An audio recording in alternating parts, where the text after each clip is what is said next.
ఒకసారి మా అబ్బాయికి ఒంట్లో బాగుండకపోతే వైద్యుడి దగ్గరికి తీసుకెళ్ళాను. అక్కడ ఒక పెద్ద ఆవిడ కూర్చున్నారు, పక్కన ఇంకొక ఆవిడ కూర్చుంది. ఆ పెద్ద ఆవిడ వణికిపోతోంది జ్వరంతో. శాలువా కప్పి కూర్చోబెట్టారు. ఆ తర్వాత ఆవిడ్ని పిలవాలి డాక్టర్ గారు.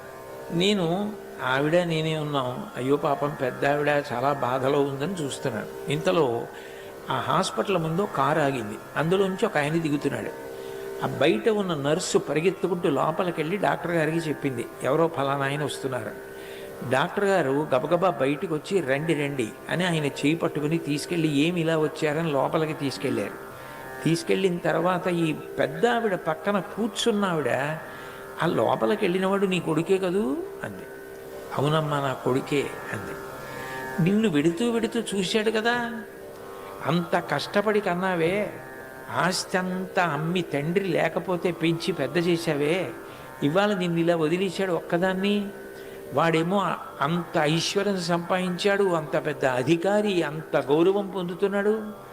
ఇలా వెడుతూ నిన్ను చూసి అమ్మా హాస్పిటల్కి వచ్చావు ఒంట్లో బాగోలేదా అని కూడా అడగలేదు. అలాంటి పిల్లాడు ఉంటే ఎంత పోతే ఎంతమ్మా అంది. ఆ జ్వరంతో ఉన్న తల్లి వెంటనే అంది, అమ్మా అంత మాట నాకు, వాడు నన్ను చూసినా చూడకపోయినా వాడు 100 ఏళ్ళు బ్రతకాలమ్మా, వాడు ఉంటే ఎంత పోతే ఎంత అన్న మాట మాత్రం అనకు, నేను తట్టుకోలేనండి. అది అమ్మ అంటే. తనని చూసినా చూడకపోయినా కూడా బిడ్డ బాగుండాలని కోరుకునే ఏకైక వ్యక్తి ఎవరైనా ఉంటే అమ్మ ఒక్కతే. నిజంగా చెప్పాలంటే నేను ఈ మాటలు చెప్తున్నప్పుడు నాకే అమ్మ ఉంటే నేను సాయంకాలం ప్రవచనం లోపల ఒకసారి ఇంటికి వెళ్ళి మా అమ్మగారి కాళ్ళకి దండం పెట్టి మళ్ళీ వచ్చేవాడిని. ఇది చెప్తున్నప్పుడు నేను అయ్యో మా అమ్మ వెళ్ళిపోయిందే అని బాధ కలుగుతూ ఉంటుంది నాకు మనసులో. అంత గొప్పది అమ్మ. మీ అందరి పిల్లలకి నేను చెప్పే మొట్టమొదటి విషయం ఒక్కటే, అమ్మని మోసం చెయ్యడం, అమ్మ దగ్గర దాపరికం, అమ్మకి చెప్పలేని పనులు చెయ్యకుండా ఉండడం మీరు నేర్చుకుంటే మీకు జీవితంలో అన్ని విలువలు తమంత తాము అభ్యస్తాయి. ప్రారంభం ఎక్కడ అంటే ఇక్కడే ఉంటుంది. ఇంజన్ పట్టాల మీద పరిగెత్తింది అనుకోండి, వెనకాతల 23 కోచ్లున్నా 27 కోచ్లున్నా అన్నీ పట్టాలు పట్టుకుని తిరుపతి వెళ్ళిపోతాయి. ఇంజన్ ఒక్కటి పట్టాలు తప్పిందనుకోండి, మిగిలిన కోచ్లన్నీ పట్టాలు తప్పుతాయి. అవి కోచ్లేమో కానీ ఇంజన్లు మాత్రం కావు. ఇంజన్ ఒక్కటే ఉంటుంది. మీరు వృద్ధిలోకి రావడానికి ఇంజన్ అమ్మ.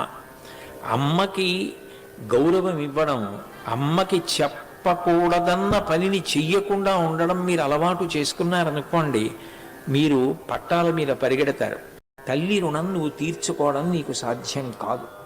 ఎందుకనంటే మనం అమ్మ కడుపులోంచి వచ్చినప్పుడు నాభీబంధం తెగిపోతుంది, అంటే బొడ్డు కోసేస్తారు, కానీ హృదయ బంధం మిగిలిపోతుంది.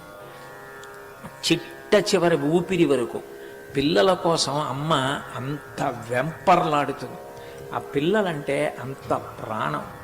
ఆ బిడ్డలు కడుపులో పెరుగుతున్నప్పుడు నిజానికి ఒంగోలేక, తనకిష్టమైంది తినలేక వాంతులవుతుంటే అంత కష్టానికి ఓర్చి ఎక్కడ కాలు జారి పడిపోతానోనని అంత నెమ్మదిగా అడుగులు వేస్తూ అంత జాగ్రత్తగా ఉండి, ఒకవేళ ఆ బిడ్డని కంటున్నప్పుడు విశేషంగా నెత్తురు పోయిన కారణం చేత తాను మరణించినా మరణించవచ్చు.